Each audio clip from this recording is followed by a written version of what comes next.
Halo,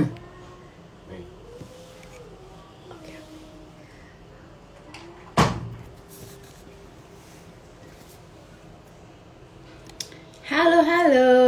Selamat siang. Gimana? Suaranya udah oke belum?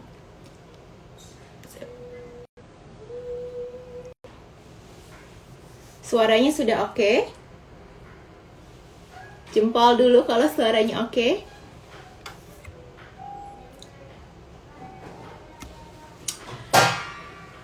Selamat siang teman-teman bumi. Apa kabar semuanya? Semoga semua dalam keadaan sehat dan kemarin sempat beristirahat di tengah minggu ya, karena tanggal merah enak banget rasanya bisa istirahat di tengah minggu. Teman bumi, pasti teman bumi sudah akrab dengan pentingnya 1000 hari pertama kehidupan anak. Nah, 1000 hari pertama kehidupan anak itu adalah masa dari mulai anak di dalam kandungan ibunya sampai dengan anak berusia 2 tahun. Di masa ini, 1000 hari pertama kehidupan anak adalah periode emas pertumbuhan anak, di mana pemenuhan nutrisi itu juga sangat penting, especially untuk pertumbuhan optimal fisik dan kognitif anak. Tapi teman bumi, pasti juga teman bumi yang punya anak seumuran 2 tahun atau di bawah itu ya, juga pasti aware kalau kadang ketika anak-anak seumuran segitu tuh sering banget ada gangguan pencernaan ya, rentan dengan gangguan pencernaan ringan. Dan gangguan pencernaan ini bisa mengganggu perkembangan kognitif dan juga perkembangan fisiknya.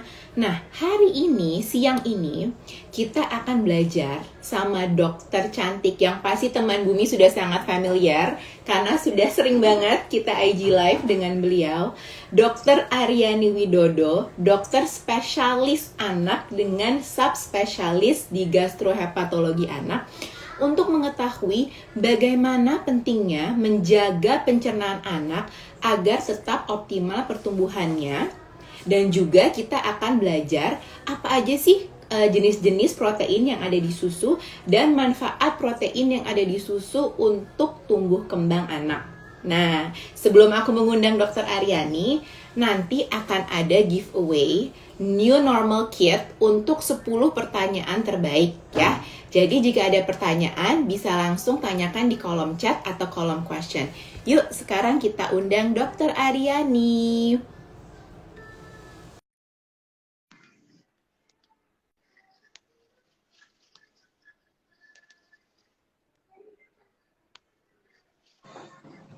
Hai Halo, dokter, ya. ketemu lagi. Iya. Hai, How apa are you? kabar? I'm good, Good, thank good. you. Kemarin tanggal merah ngapain dok? Ini apa go Kemarin express? istirahat. Istirahat ya, Kayaknya udah sama aku juga. bener ya. Tapi kemudian Iya. siangnya praktis juga sih. Oh, lanjutkan praktek kemarin. Oke dok, thank you nih waktunya dan kesempatannya untuk ngobrol-ngobrol dengan teman bumi di siang hari Terima ini. kasih undangannya. Selalu senang Iya. ada undangan dari ini. Hari ini kita akan membahas tentang kita akan memperkenalkan tentang protein susu dan manfaatnya untuk pertumbuhan anak ya dok ya. Nah, Oke. tapi sebelum kita ngomongin itu, aku mau tanya-tanya dulu nih tentang kenapa sih dok 1000 hari pertama kehidupan anak itu disebut periode emas atau golden period? Nah, 1000 hari pertama itu disebut periode emas karena dia yang paling penting. Pentingnya kenapa? Karena anak itu paling cepat bertumbuh dan berkembang pada usia 1000 hari pertama kehidupan itu. Dan pada masa ini pertumbuhannya sangat cepat, perkembangannya sangat cepat, sehingga banyak hal-hal yang dipelajari oleh anak yang bisa bermanfaat dan berguna untuk masa depannya. Jadi bertambah pintar, kemudian bertambah besar, bertambah tinggi. Itu sebabnya otaknya juga kan paling cepat berkembang pada usia itu. Itu sebabnya 1000 hari pertama disebut masa yang sangat penting ya, periode emas. Oke, periode emas karena memang perkembangan sangat cepat di pada periode ini ya. Dan ini periodenya dari dalam perut ya dok ya? Dari dalam perut sampai dengan umur? mulai dari pertama terbentuk pembuahan ya konsepsi sampai dengan usia 2 tahun. Sampai dengan usia 2 tahun itu adalah golden period pada anak. Nah, lalu pertanyaan selanjutnya, ketika anak menginjak usia 1 tahun ya dok ya, itu kan berarti mereka sudah melewati fase awal empati dan mungkin masih tetap lagi ada fase oral. Itu anak, benar nggak sih dok, mereka tuh rentan terhadap beberapa gangguan pencernaan gitu. Mungkin gangguan pencernaannya bisa dia diare atau muntah atau sembelit gitu. Lalu kalau misalnya nih sebagai orang tua taking it for granted gitu ya, kayak ya udahlah mungkin nanti anaknya will grow through it gitu. Itu apa sih dok sebabnya kalau tidak langsung ditangani? Nah, ini salah satu hal yang sudah pernah kita bicarakan juga ya pada salah satu IGR sebelumnya ya. Betul. Memang pada anak itu saluran cernanya itu belum berkembang dengan sempurna. Sebagian anak meskipun seiring waktu perkembangannya itu semakin baik, tapi kan kecepatannya berbeda-beda ya. Ada anak yang lebih awal saluran cernanya menjadi matang, ada yang later gitu. Nah, kalau di masa pertumbuhan yang penting ini saluran cernanya terganggu terus-terusan, maka penyerapan nutrisinya sudah pasti tidak optimal karena kan saluran cerna itu gunanya untuk mencerna dan menyerap. Jadi akibatnya anak tidak bisa mendapatkan nutrisi secara optimal seperti yang dibutuhkannya. Pastinya nanti proses perkembangannya juga bisa terganggu. Jadi proses perkembangan dan terutama proses perkembangan kognitif gitu ya dok ya? Bisa, ya proses pertumbuhan, proses perkembangan kognitif, dan juga perkembangan lainnya. Oke, mungkin sebelum kita masuk ke bagian perkembangan tersebut yang nantinya juga kita akan ngobrolin tentang kemampuan belajar anak gitu ya dok ya. Seberapa penting peran pencernaan ini dalam tumbuh kembang anak? Mungkin dokter bisa cerita nutrisi-nutrisi apa yang diserap gitu ya dok ya. Lalu kenapa pencernaan yang baik ini juga supporting growth daripada anak-anak tersebut terutama di golden period ini. Kembali lagi ke fungsi pencernaan. Fungsi pencernaan itu kan untuk membuat makanan-makanan yang masuk dalam bentuk utuh kemudian menjadi molekul-molekul yang lebih kecil yang bisa diserap dan digunakan oleh tubuh. Nah, nutrisi yang diserap dan bisa digunakan tubuh itu akan menjadi fondasi penting untuk dalam perkembangan sel, kemudian sintesis DNA, metabolisme, kemudian enzim-enzim, terutama untuk yang berperan dalam fungsi-fungsi utama dalam tubuh dan juga enzim di otak. Karena itu pastinya kalau kita memberikan makan kepada seorang anak, kita ingin makanan itu bisa diserap dengan baik dong ya, supaya bisa bermanfaat untuk anak. Kita udah beli mahal-mahal nih, bahan yang alami, yang organik, yang bagus-bagus, yang sumbernya terpercaya, tanpa bahan pengawet. Tapi kan kita ingin yakin bahwa nutrisi terbaik yang kita berikan itu akan bermanfaat untuk anak. Ya. Jadi pencernaan yang baik pasti akan mendukung supaya nutrisi baik yang kita berikan itu bisa terserap dengan baik juga dan memberikan manfaat. Ya, jadi pencernaan itu sama dengan pencernaan baik, nutrisi baik, berarti tumbuh kembang bisa lebih optimal ya dok ya, tumbuh kembang baik. Oke, nah aku sebagai ibu anak 3 ini sudah melewati berbagai jenis gangguan pencernaan anak gitu ya dok ya. Dan dokter memang kebetulan juga sudah pernah menangani nih anakku langsung. Nah, tapi kan yang memang common itu contohnya diare, sembelit, muntah, mual. Sebenarnya common gangguan pencernaan yang common ini bagaimana dia bisa mempengaruhi kemampuan belajar, dok? Kenapa anak tuh bisa jadi menurun kemampuan belajarnya kalau ada gangguan pencernaan ini? Nah, pertama tadi karena masalah nutrisi yang tidak bisa diserap dengan baik. Tapi selain itu ada juga penelitian-penelitian yang sudah membuktikan bahwa ada hubungan erat antara otak dengan saluran cerna. Hubungannya itu dua arah. Jadi otak mempengaruhi saluran cerna, misalnya kalau kita lagi stres, kemudian kita merasa sakit perut, kemudian rasanya ingin ke toilet terus bolak-balik gitu ya. Tapi juga saluran cerna sangat mempengaruhi otak melalui beberapa zat-zat kimia yang shared. Jadi sama antara saluran cerna dengan otak.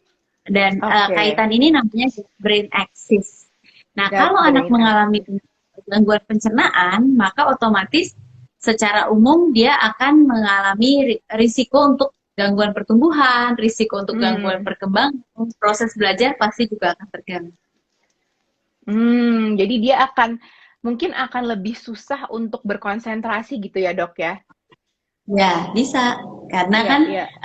gangguan pencernaan itu nantinya akan mempengaruhi otak. Dia mempengaruhi mood, mempengaruhi Hmm. perilaku, dan juga pastinya tadi dari sisi nutrisi juga terganggu, sehingga perkembangannya Iya, tidak iya. optimal. Oke, jadi selain nutrisi juga bisa mempengaruhi behavior dan mood ya, kalau misalnya ada gangguan Ya, pencernaan dan kemampuan betul. belajar anak. Oke, Dan jadi itu mungkin kalau penelitiannya sekarang udah cukup kuat udah sebetulnya. cukup ya, yang Tentang itu. yang gut brain axis. Gantian aktif. Hmm. Jadi mungkin orang tua yang anaknya sekarang lagi school from home gitu bisa lihat nih, kena kalau anak gue ada kayaknya kok ada gangguan belajar gitu, mungkin bisa ditelaah juga pencernaannya tuh baik semua nggak, karena bisa mempengaruhi. Oke, lalu Dok, kalau misalnya ada anak yang mengalami gangguan pencernaan selama masa pertumbuhannya ya, kira-kira apa sih yang perlu diperhatikan sebagai seorang ibu dan bapak gitu? Hmm. Kalau kita ngomong dari sisi gangguan pencernaan ya, pastinya kita Hmm. harus memastikan bahwa nutrisi yang diberikan itu cukup ya pertama, Hmm. dan saluran cernanya sehat. Kuncinya kan sebetulnya itu, Hmm. nutrisi yang Ya, baik melalui saluran cerna masuk ke dalam tubuh baru bisa digunakan. ya, Jadi ya. nutrisi sehat diberikan, saluran cernanya harus sehat juga, maka anak itu akan Hmm. merasa lebih nyaman pada saat dia beraktivitas, dan juga bisa akan tumbuh dan berkembangnya optimal. Oke. Jadi, tadi dokter cerita kalau misalnya anak itu selain nutrisi yang baik, tapi make sure juga saluran pencernaan baik. Karena nutrisi baik, saluran pencernaan baik, anak lebih nyaman saat beraktivitas, tumbuh kembangnya again akan lebih optimal gitu. Nah, Iya. nutrisi apa aja dok yang sebaiknya diberikan pada anak, terutama ketika mereka menginjak usia sekitar 1 tahun gitu? Oke, yang pasti nutrisi itu terbagi menjadi makronutrien dan Ya. mikronutrien. Yang namanya makronutrien itu adalah karbohidrat, protein, dan lemak.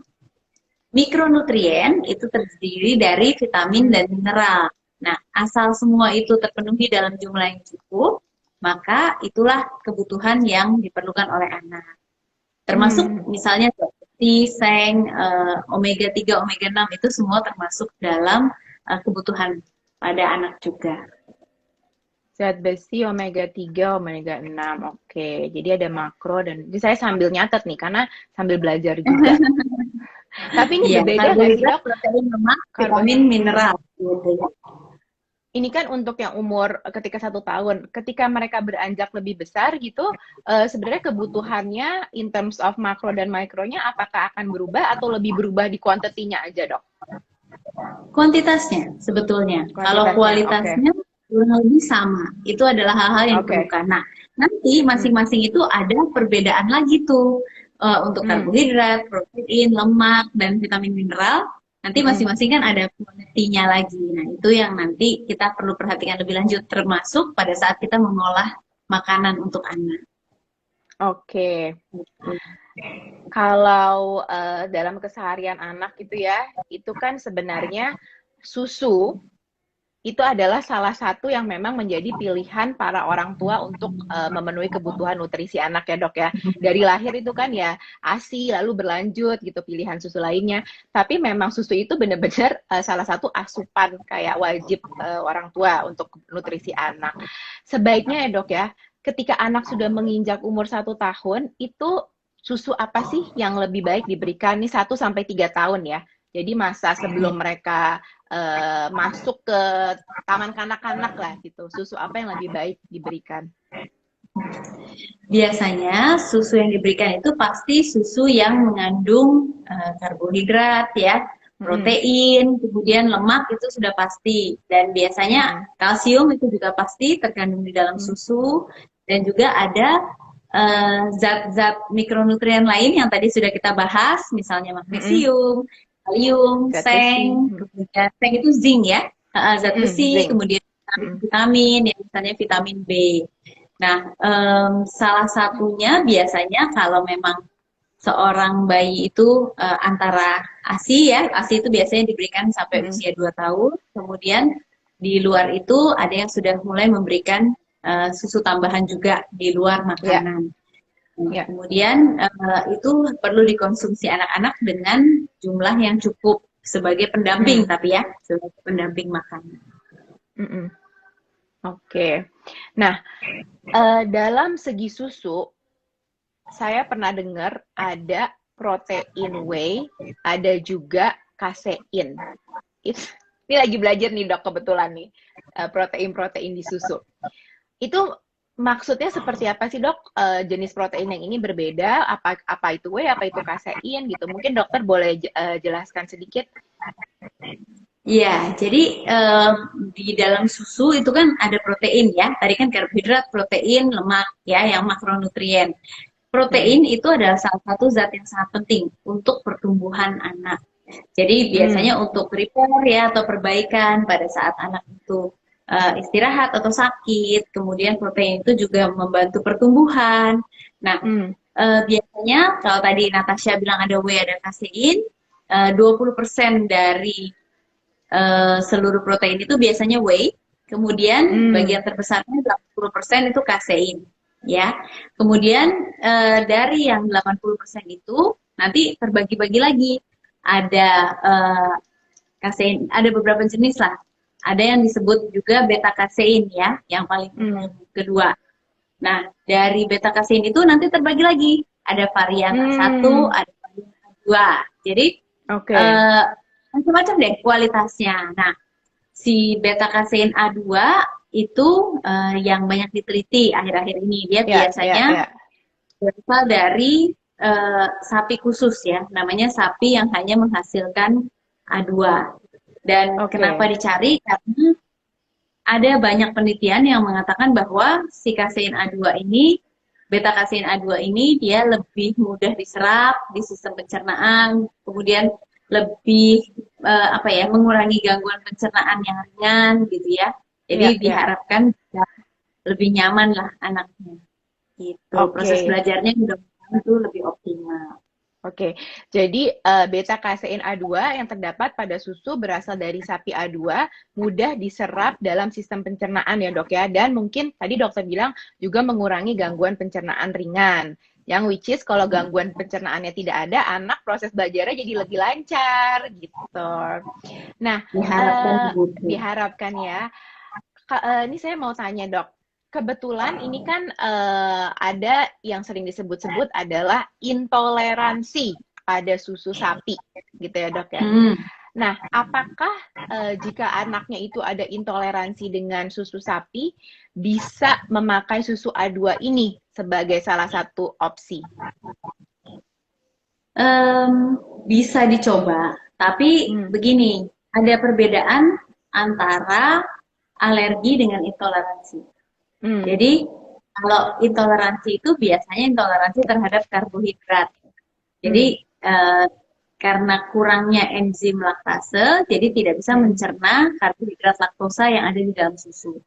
Sedangkan kalau relationship-nya atau hubungannya dengan protein, biasanya nanti kaitannya adalah alergi gitu. Hmm. Jadi kalau memang seorang anak itu dia sensitif terhadap laktosa, jadi Hmm. dia tetap tidak bisa mencerna laktosa yang ada di dalam susu. Tapi itu beda cerita Ya, ya, ya. dengan si protein begitu. Oke, oke, Tapi oke, kalau oke. misalnya seorang anak itu alergi, maka dia tidak bisa mencerna protein susu sapi yang ada di dalam susu. Oke, I see. Gitu ya. Kita kan tadi banyak membahas tentang 1000 hari pertama kehidupan anak ya dok ya, which is yang tadi dari dalam kandungan sampai dengan 2 tahun. Nah sekarang aku mau masuk ke pertanyaan, kalau anaknya 2 tahun ke atas gitu ya. Ada beberapa orang tua yang anaknya 2 tahun ke atas, itu mereka sudah mulai mengurangi konsumsi susu gitu. Ya. Nah sebenarnya seberapa sering dan mungkin seberapa banyak ya lebih gampang untuk dihitung sebagai orang tua. Seberapa banyak susu yang sebaiknya dikonsumsi ketika anak umurnya sudah lewat dari 1000 hari pertama ini? Sebetulnya begini, susu di luar 1000 hari pertama itu sifatnya melengkapi ya. Jadi biasanya tergantung pada anak, bisa sekitar 2 gelas sehari atau 2 kali sehari itu boleh. Jadi nutrisi itu bisa didapat dari makanan maupun dari susu. Jadi boleh tetap diberikan susunya, umumnya sih sekitar 2 kali sehari. Sebetulnya lebih boleh saja, bukan nggak boleh. Tapi jangan sampai susu yang diberikan itu menggantikan makanan, itu aja. Jadi umumnya sekitar 2 kali sampai maksimal 3 kali dalam sehari. Susu tuh jangan, iya benar sih Dok, kadang kita gini ya, kayak aduh anaknya GTM gitu kan, terus kayak gitu. Dan anak itu memang suka ya susu kan, maksudnya kita aja suka seperti orang dewasa.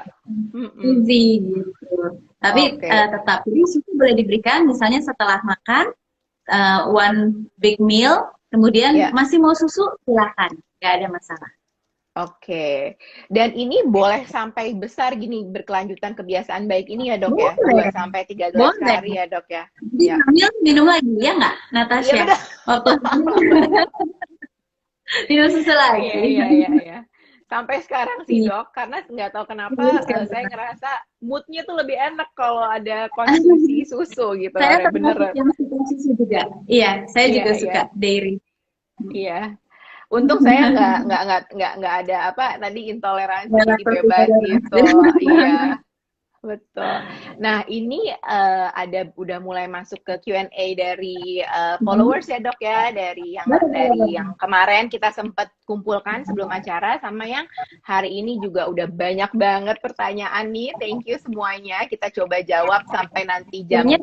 Sebelum kita mulai aja sudah ada pertanyaan masuk ya tadi ya. Betul. Ini kita sampai jam 3-an ya. Semoga bisa menjawab pertanyaan-pertanyaannya. Oke. Pertanyaan pertama, betulkah katanya kalau pup keras itu, maaf ya menyebutkan kata ini, kalau BAB keras itu tidak cocok susunya? Oke. Pertanyaan yang bagus karena banyak sekali anak yang mengalami sembelit atau konstipasi. Jadi buang air besarnya menjadi keras atau jarang, atau dia nyeri ya, jadi terasa nyeri dan kemudian bisa menyebabkan trauma yang berkelanjutan. Jadi jawabannya bisa. Konstipasi itu bisa disebabkan oleh banyak hal, tapi salah satunya adalah alergi protein susu sapi. Jadi itu merupakan salah satu hal yang kita pikirkan apabila terjadi konstipasi. Oke, jadi konstipasi bisa dari alergi susu sapi. Oke. Lalu pertanyaannya selanjutnya. Nanti jangan dibalik ya. Jadi misalnya pupnya itu keras, pasti alergi nih, belum tentu. Karena ada banyak penyebabnya. Dari yang memang ada penyebab secara organik ya, artinya ada yang salah dari organnya yang bisa diperbaiki, atau memang fungsional saja. Tapi itu merupakan salah satu faktor penyebab yang sering. Jadi kapan sebenarnya sebaiknya anak itu diperiksakan kalau sudah ada masalah sembelit ini, Dok? Kalau memang ada sembelit, biasanya anak itu kita perlu lihat apakah itu terjadi sementara atau terus-menerus. Yang kedua, apakah dia berulang-ulang terus. Yang ketiga, apakah itu menyebabkan masalah lain, misalnya trauma pada anak. Kalau meskipun cuma sekali, tapi kemudian besok-besoknya dia nahan, nggak mau mengeluarkan lagi karena nyeri, nah itu hati-hati. Karena satu saat yang terjadi bisa menyebabkan problem yang berkepanjangan. Oke, bisa menyebabkan justru trauma berkelanjutan ya Dok ya, karena kejadian sembelit tersebut. Oke. Nah, pertanyaan selanjutnya, kebanyakan anak yang aku kenal badannya lebih gemuk jika minum sufor dibanding minum ASI. Sebenarnya apa sih perbedaan kandungan sufor dan ASI? Lalu kalau misalnya aku campur nih antara sufor sama ASI, bisa menyebabkan sembelit, bisa langsung menyebabkan sembelit nggak Dok? Masih ini urusan sembelit yang nggak sukses. Iya, sembelit ini sebetulnya masalah yang sering terjadi tapi jarang diomongin karena dia bukan gawat darurat sifatnya ya. Beda kalau dia banyak atau demam tinggi gitu. Nah, jadi biasanya it's not a good practice untuk mencampur dalam satu kali pemberian ya. Ini ibu-ibu suka nanyain, boleh nggak dicampur dalam satu kali pemberian si ASI dengan susu? Jangan ya, Mm-mm. jangan dicampur. Tapi sometimes ada yang butuh tambahan juga, nah itu boleh dipisah. Nah kemudian kalau komposisinya itu ya namanya beda beda jenis ya. Semua makanan yang beda jenis itu komposisinya pasti ada variasinya sedikit-sedikit. Jadi Hmm. maksudnya pasti berbeda. Tapi ya itu pesannya jangan campur. Dan kadang-kadang memang ada apa ya? Kalau anak-anak itu kadang-kadang bisa menyebabkan konstipasi kalau ada alergi atau tadi karena ada ampas ya Mm-mm. dari eh, nutrisi yang dikonsumsi dari susu. Nah, itu yang bisa menyebabkan kadang-kadang kesulitan untuk buang air. Tapi itu Hmm. wajar. Jadi maksudnya eh, kadang-kadang asupan cairannya itu juga kurang pada anak-anak tersebut sehingga Ya, harus di ya, ya. karena Oke. dehidrasi itu sering loh, ada penelitiannya Ya. sering terjadi dehidrasi dan kemudian asupan cairannya diperbanyak. Kadang-kadang dengan memperbanyak asupan cairan saja itu sudah ada perbaikan gitu. Nah, aku boleh nih dok, 1 menit aja. Gimana cara ngitung asupan cairan? Aku waktu itu pernah dijelasin tapi lupa. Mungkin Oke, ini. jadi untuk 10 kilo pertama eh, kita biasanya hitung 100 mililiter per kilo. Jadi contohnya Ya. beratnya 9 kilo, berarti kan 900 mililiter per kilo per Hmm. 24 jam yang dibutuhkan. Tapi kalau kita Hmm. bicara anak besar nih ya, hari ini kan kita bicarakan anak-anak besar nih ya, usia Ya. 2 tahun ke atas, itu biasanya kan beratnya mungkin sekitar taruhlah 14 gitu ya. Nah, Mm-mm. 14 kilo itu berarti 10 kilogram pertama kita hitung 100 mili per kilo. Tapi yang berikutnya 50 mililiter per kilo. Jadi Oh, ya, jadi oke.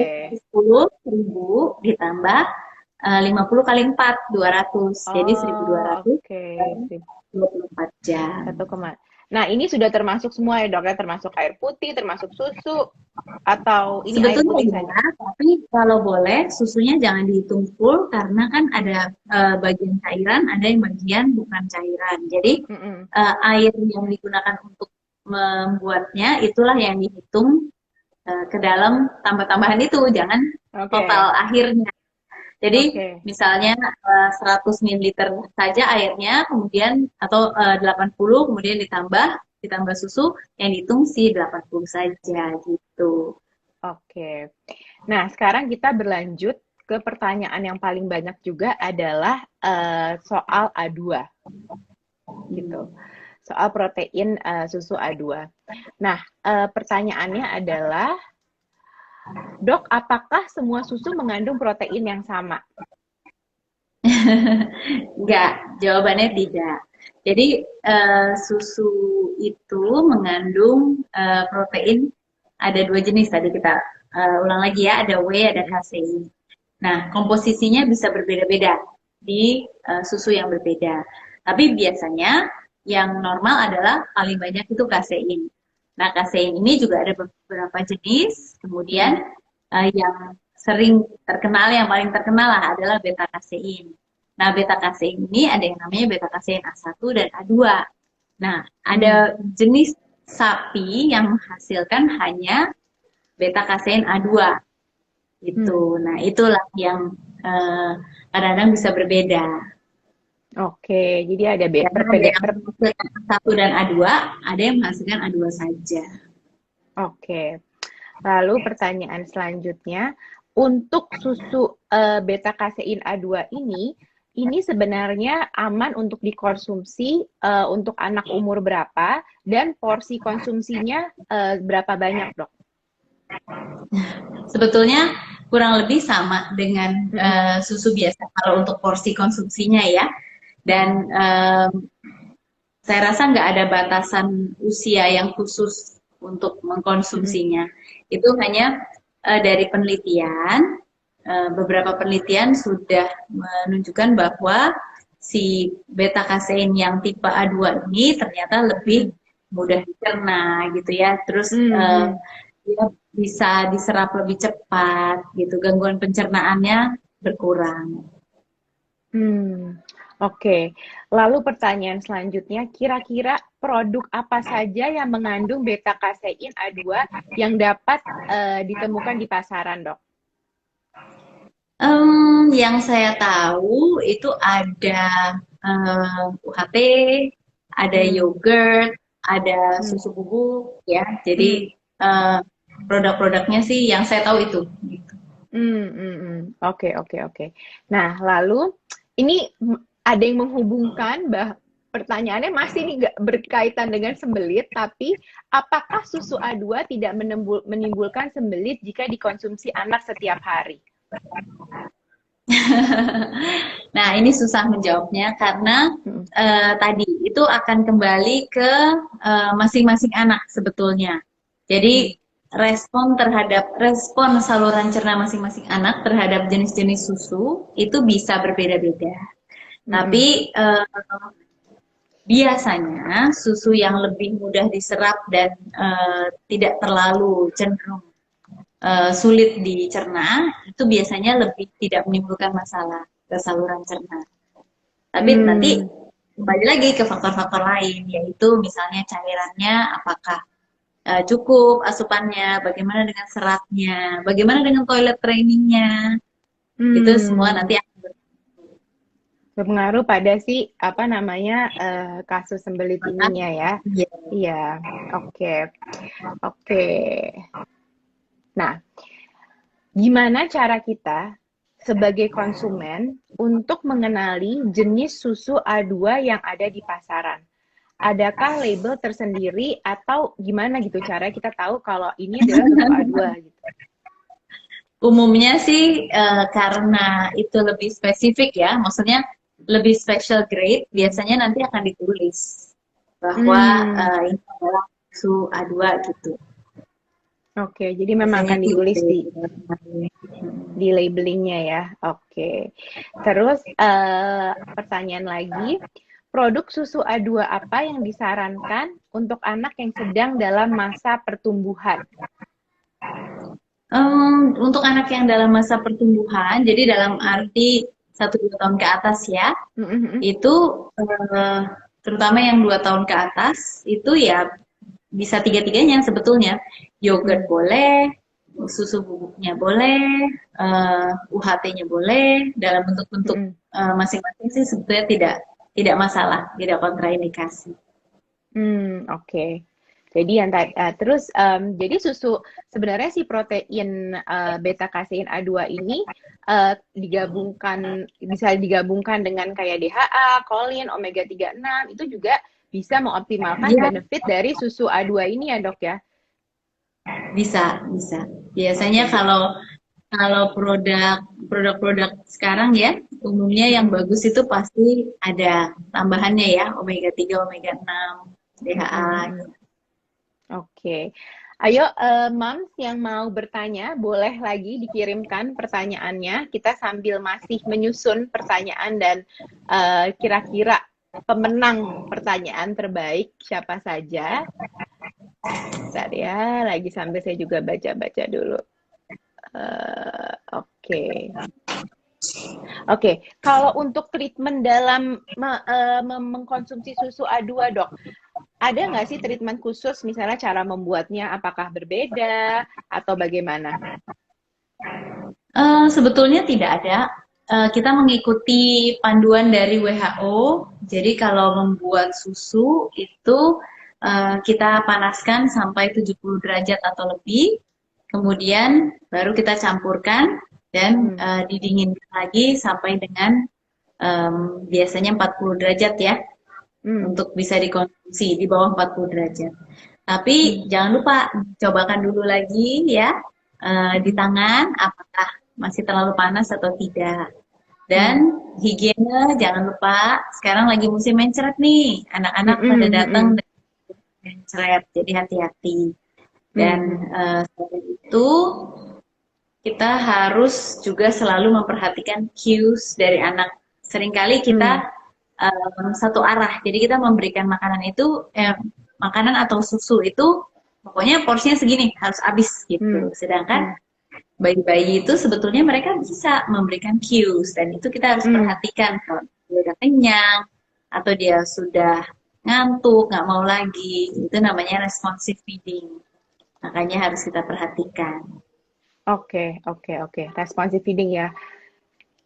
Sering terjadi ya dok ya, kadang kita memaksakan anak gitu ya, kayak ayo sekarang makan-makan, padahal Tapi mereka semua sebenarnya juga gitu ya. mereka semua juga apa namanya belum tentu lagi kepengen gitu. Nah, ini ada pertanyaan yang agak lebih spesifik ya dok ya. Bagaimanakah dengan anak usia 2 tahun yang pernah mengalami kilotoraks dok? Apakah aman konsumsi protein A2? Oke, kilotoraks sih keadaan yang sangat spesifik ya, tapi nggak apa-apa, nggak ada. Nggak Maksudnya ada masalah. yang kilotoraks itu ya nggak ada masalah dalam hal konsumsinya, tidak apa-apa. Oke, oke. Nah, coba saya sambil menunggu lagi. Tadi ini ada banyak yang tanya, cara memilih susu A2 yang bagus untuk anak. Itu tadi udah sempat dibahas ya dok ya. Sesuai dengan Ya, kebutuhan anaknya seperti apa, dilihat juga dari umurnya gitu. Terus ada lagi yang nanya, tadi perbedaan susu A2 dengan A1 itu bagaimana? Kita juga sudah jawab ya dok ya, tadi perbedaannya ada di proteinnya. Itu. Terus apakah susu A2 bisa menambah berat badan anak, dok? Nah, ini banyak juga. selalu ya, masalah orang Selalu, tua selalu. berat Masalah badan, orang tua berat badan. selalu. Iya, Ya bisa, jawabannya bisa sama. bisa ya. Jadi susu A2 itu ya karena kan mengandung kalorinya juga sama. Jadi bisa menaikkan berat badan asalkan diberikan dengan cara-cara yang tepat. Jadi sesuai porsinya, sesuai volumenya, sesuai timing pemberiannya, dan jangan lupa harus disesuaikan juga dengan jadwal makannya. Tapi tidak ada masalah karena ya pasti bisa dong menambah kalori. Namanya juga susu untuk pemberian kalori kan dia dapat semuanya karbohidrat, protein, lemak dan Protein, lemak, mikronutrien. ya. Iya, iya, iya. Tadi kayaknya dokter sudah menjawab bisa diminum dari umur berapa gitu. Ini mungkin boleh di-repeat sekali lagi dok. Susu Ya, A2 itu dari umur sebetulnya berapa sih? tidak ada batasan usia ya, tapi ikuti usia yang ada di kemasan pastinya. Kalau Iya, misalnya betul. di kemasannya dituliskan misalnya 1 sampai 3 tahun gitu ya, ya berarti diberikan untuk anak 1 tahun ke atas. Gitu. Dan susu ini juga bisa diolah untuk menjadi makanan seperti maksudnya susu-susu lain kan ya dok ya? Ya, Oke, ya tidak tadi. ada. Ya, tadi. Nggak ada batasan khusus dan tidak juga harusnya sih nggak rusak dengan pemanasan juga. Maksudnya Oke, oke. dengan pembuatan susu yang biasa di atas 70 derajat karena ada jenis-jenis susu yang memang sebetulnya tidak boleh dibuat dengan suhu yang terlalu panas. Ada. Tapi kalau untuk protein jenis protein ini kelihatannya sama. Tidak ada masalah dengan cara pembuatan susu yang sesuai dengan guidelines WHO. Oke, oke, oke, oke. Nah, sebentar. Oke, masih menunggu pertanyaan masuk. Saking banyaknya saya sampai minta di filter, dok. Banyak banget yang masuk. Tunggu ya. Ini penulis yang semangat ya, selalu Iya, pada belajar. semangat gitu. Ini teman Bumi selalu begitu loh, pertanyaannya bagus-bagus selama ini juga. Iya, pertanyaannya bagus dan banyak. Jadi kayak setiap yang nonton, alhamdulillah bertanya gitu. Oke, nah ini pertanyaan yang agak teknis tapi boleh dijawab. Kalau di dalam ingredients, tulisan susu A2 itu ditulisnya sebagai apa ya dok ya? Nah, kalau di dalam itu nanti tergantung. Karena kan itu di setiap negara akan berbeda-beda peraturannya, termasuk di Indonesia. Jadi nanti izinnya untuk izin penulisannya di sini itu tergantung nanti dari BPOM juga bagaimana mereka mengizinkan penulisannya. Tapi yang pasti sih beta kasein. Nah, specifically namanya si beta kasein A2 harusnya. Beta kasein A2, oke. Nah, kalau tadi kan apa namanya kita ngomongin dari tadi nutrisi terus gitu nutrisi yang baik, nutrisi yang baik. Nah, ada yang nanya, dok, kalau saya berlebihan nutrisinya nih, sebentar ya kita istirahat dulu dari membahas tentang A2 sedikit. Ada pertanyaan, apakah anak yang berlebihan nutrisinya ada dampak negatif, dok? Berlebihan tergantung berlebihannya seberapa. Kalau berlebihannya ini eh, berlebihannya banyak sekali, ya berarti kurang baik tentunya. Artinya apa? Makannya nggak seimbang, ya kan? Hmm. Kemudian em, kalau misalnya dia makan itu kan untuk seorang anak komposisinya harus benar, karbohidratnya, proteinnya, dan sayur dan buah itu juga diberikan meskipun porsinya tidak terlalu banyak. Nah, pada Betul. saat kita memberikan makan seorang anak, itu yang sering terjadi adalah camilannya berlebihan. Jadi, Hmm. di luar waktu makan, emang anaknya suka ngemil. Jadi dia ngemil terus sepanjang hari. Tapi pas waktunya makan, ya dia makan juga. Tapi Bu, Anda adalah salah Hmm. satu dari sedikit orang yang beruntung punya anak yang suka makan. Ya, asalkan ingat, ingat bahwa eh, pada saat makan itu anak harus diberikan batas. Jadi feeding rules Hmm. itu harus berjalan. Jadi jadwal makan, makan, susu dan sebagainya. Jadi nanti di tengah-tengahnya itu jangan ada camilan supaya Ya, anak ya. itu tidak cenderung memasukkan makanan terus-terusan. Kemudian kalau untuk Hmm. anak-anak yang eh, agak terlalu gemuk gitu ya, boleh dong aktivitas fisiknya diperhatikan lagi. Betul, Karena betul. seringkali anak-anak zaman sekarang, apalagi pandemi ya, mereka di rumah Aduh, terus. iya loh, Jadi dok. Heeh. mau bergerak juga susah. Mungkin yang tadinya rutin berenang, nggak bisa berenang. Yang tadinya Hmm. rutin keliling kompleks, jalan-jalan Naik kalau sore sepeda. atau sepeda ini gitu ya. Kemudian Mm-mm. jadi nggak bisa. Terus di rumah, ya namanya lompatan di rumah kan mama papanya stres pasti dibilang, udah kamu diem aja kenapa gitu. Jadi Ya, mereka juga bisa mengekspresikan diri. Padahal anak itu nature-nya adalah bermain dan bergerak. Jadi iya, iya, iya, usahakan iya. ya tetap diberikan aktivitas meskipun di rumah. Misalnya apa? Mainnya main merangkak, main Hmm. ini misalnya lari zigzag gitu ya. Hmm. Kelemahannya adalah biasanya kalau aktivitas fisik di rumah pasti orang tuanya harus nemenin, nggak bisa dikasih Bener, PR saja. bener, Nah, bener, terus bener. orangnya belum tentu sempat atau masih repot. Jadi itu yang Iya, harus iya. diupayakan. Karena kita tidak ingin mendietkan seorang anak pastinya. Hmm, Kita hmm, inginnya hmm. dia kan, kalau memang sudah berlebih nutrisinya, boleh sayur dan buah porsinya dinaikkan. Ya, Iya, iya. dinaikkan supaya makannya dapat sehat, tapi berat badannya tidak melonjak sebegitu banyaknya. Tapi jangan Hmm, didietin ya, jangan hmm, hmm. dikurangi makanan.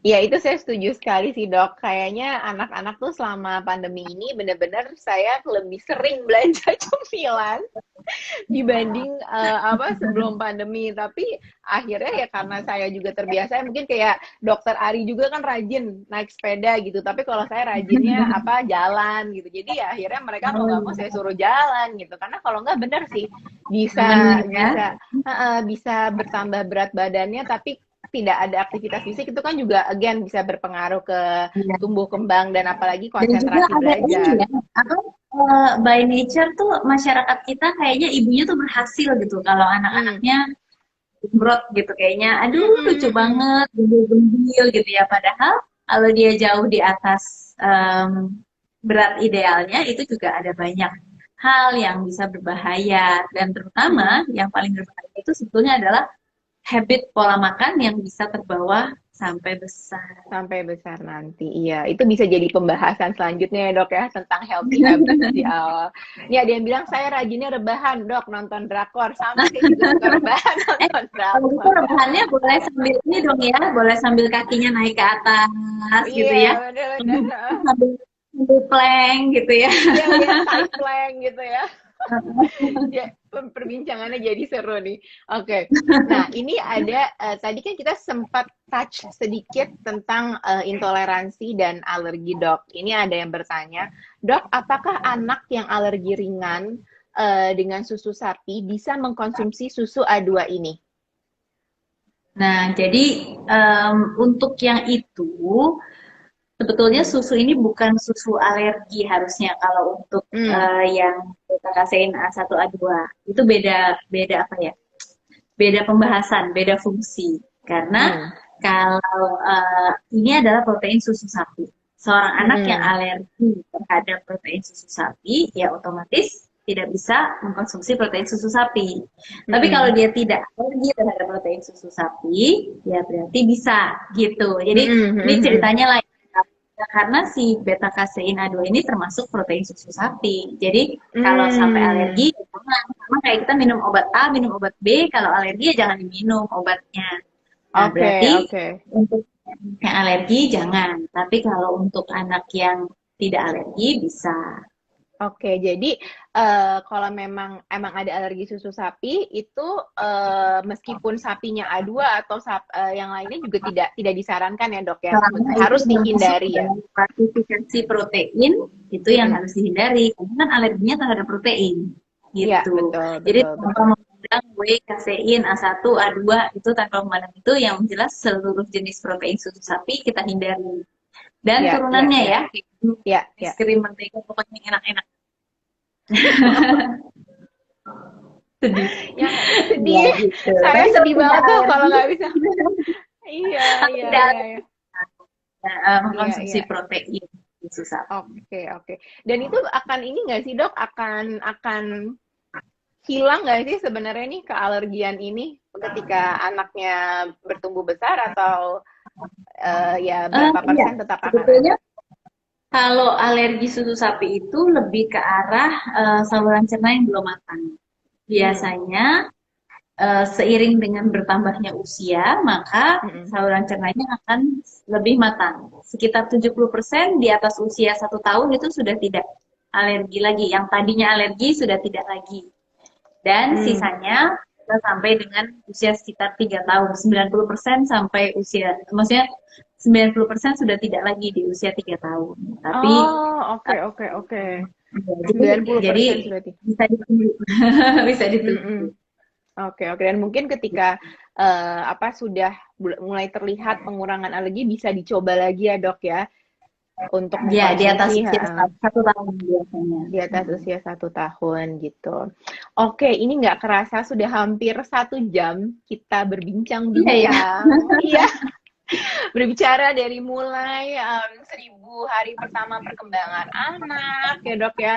Terus udah gitu gimana cara kita mengoptimumkan nutrisi dan juga menjaga pencernaan di masa ini, karena dokter tadi bilang kalau misalnya nutrisinya baik, pencernaannya juga harus baik, karena kalau nutrisi baik, pencernaan baik itu berarti akan optimal tumbuh kembangnya kognitif maupun fisik.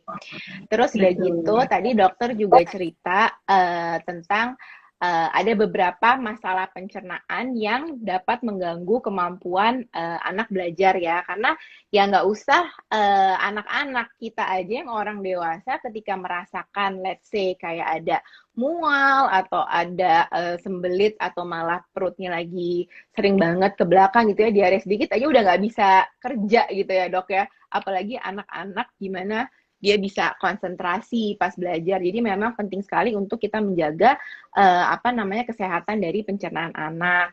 Lalu tadi dokter juga sempat sudah menjelaskan dan kita menjawab banyak sekali pertanyaan tentang jenis-jenis protein susu dan protein beta kasein A2 yang ditemukan yang memang lebih aman untuk sistem pencernaan gitu.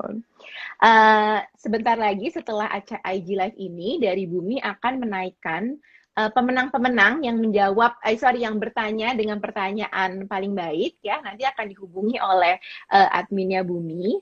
Lalu jika memang ada pertanyaan tambahan, bisa segera DM saja di Bumi, nanti kita coba sampaikan kembali ke Dokter Aryani.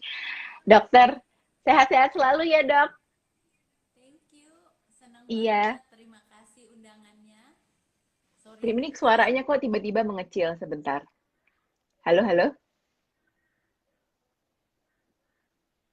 halo. Hah? Iya, iya. Ya, jadi balik. Nah, jadi terima kasih atas undangannya. Senang bisa ngobrol lagi sama Natasha dan dengan teman-teman Bumi. Thank you pertanyaannya yang banyak dan bagus-bagus ya. Iya, betul. Thank you banget pertanyaannya. Iya, kita sampai jumpa lagi di IG Live selanjutnya atau hopefully kita bisa ketemu soon ya, Dok ya. Ya, Sambil sekarang sambil lagi ngopi-ngopi cantik. nanti kalau kita udah bisa ketemu, kita IG Live-nya sebelahan. Iya, betul, betul. Kita foto dulu ya, Dok. Kita IG Live udah sering banget tapi nggak pernah Oke. foto. Oke, oke, oke. Monggo. Diatur dulu posisinya sebentar. Ya. Oke. 1, 2, 3. Sorry, oke. Sorry, ulang lagi, Dok. 1, 2, 3.